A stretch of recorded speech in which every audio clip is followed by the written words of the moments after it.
Docteur, je viens vous voir parce que j'ai décidé d'arrêter de fumer et je ne veux pas grossir. Question extrêmement fréquente.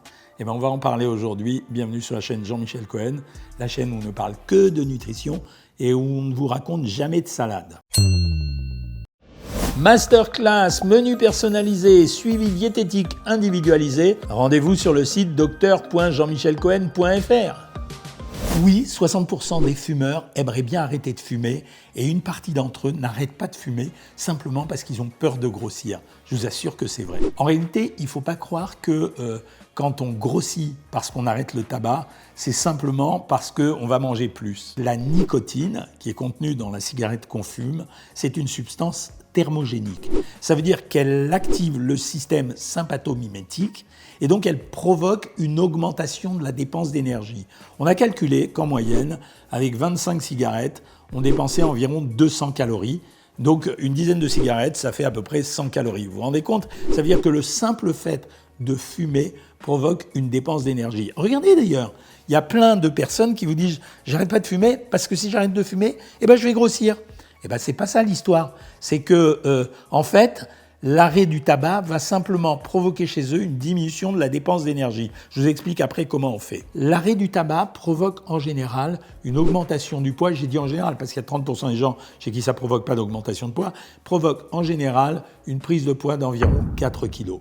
Et cette prise de poids d'environ 4 kg, vous allez me dire, mais c'est pas vrai, il y a des gens qui prennent plus, mais vous allez voir dans 2 secondes. Cette prise de poids d'environ 4 kg, elle est juste lié à la diminution de la dépense d'énergie, c'est-à-dire que les gens mangeraient pareil à ce moment-là, ils diminuent la dépense d'énergie et donc fatalement il y aura une augmentation du poids qui se situe dans les 6 premiers mois. Et pourtant, vous avez des gens qui prennent 7, 8, 10, 15 kilos parce qu'en fait, l'arrêt du tabac a entraîné un autre mécanisme. Ils prenaient du tabac soit pour calmer leur stress, soit parce que c'était une attitude qu'ils devaient avoir en cas de gêne, de trouble, soit parce que c'était d'ailleurs pour leur couper l'appétit. Il y a des gens qui fument pour se couper l'appétit. La preuve, c'est que c'était une substance thermogénique. Et à ce moment-là, la prise de poids, elle est plus dépendante de la nicotine, ou plutôt elle n'est pas seulement dépendante de la nicotine, elle dépend d'autres facteurs qui sont des facteurs comportementaux et psychologiques. C'est vrai, les otorinos vous le racontent très très bien, l'acte de fumer entraîne 2 conséquences. La première conséquence,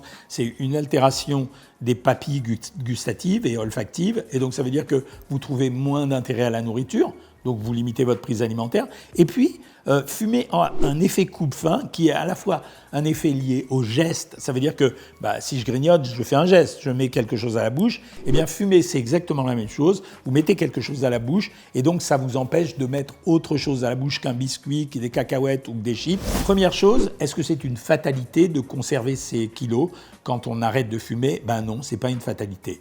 Première situation, j'ai pris 4 kilos simplement parce que j'ai diminué ma dépense d'énergie puisque je n'ai plus de nicotine et j'ai pas changé ma consommation alimentaire, donc c'est normal. J'ai une prise de poids puisque je mange pareil qu'avant mais je dépense moins qu'avant, donc je prends du poids. Qu'est-ce qu'il faut faire? Vous allez me répondre, il suffit de faire un régime. Et moi je réponds non, pas du tout, parce que l'acte d'arrêter de fumer correspondra à une frustration.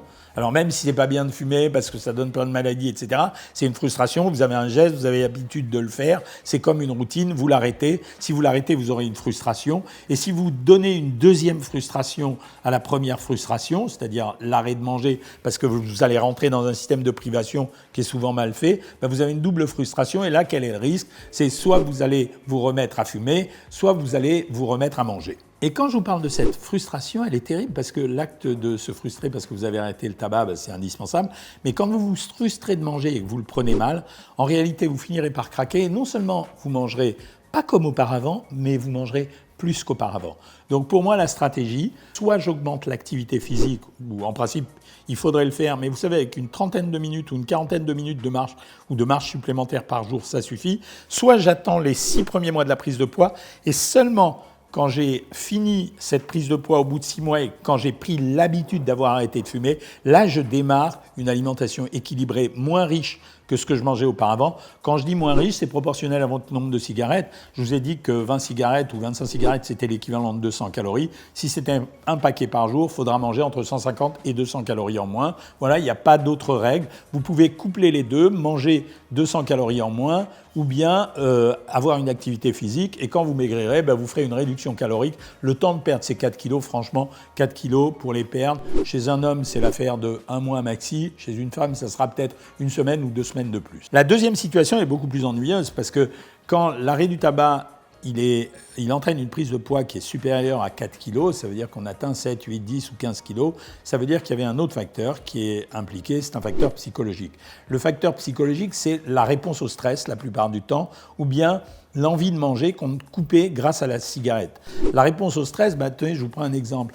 Le type qui est fumeur et qui est hyper stressé parce qu'on vient de lui apprendre une mauvaise nouvelle ou parce qu'il s'est fait engueuler, agresser pour n'importe quoi, sa réponse pour éviter d'avoir une réaction impulsive, ça va être de prendre une cigarette. L'anxiété, elle a pour réponse principale la cigarette. Il y a des gens qui sont naturellement anxieux et la cigarette leur sert d'anxiogène.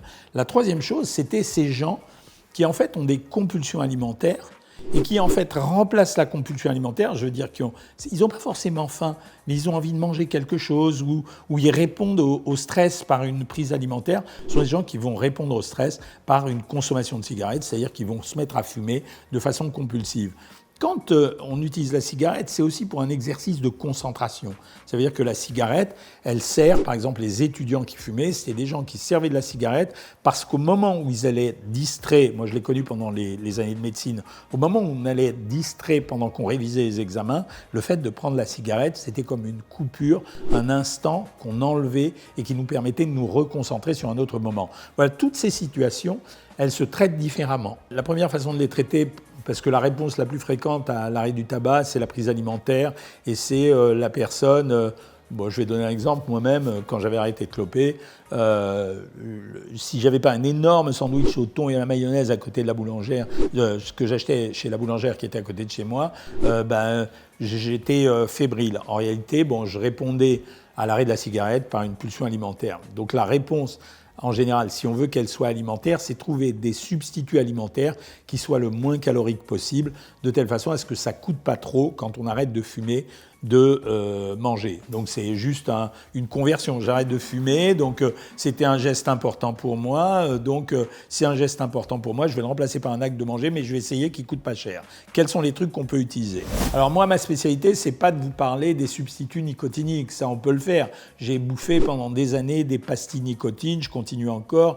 Il y en a d'autres, c'est la vapoteuse. Il y en a d'autres, c'est les chewing-gums. Il y en a d'autres, c'est les patchs. Peu importe, tout est bon. Moi, mon boulot, c'est de vous parler de la nutrition.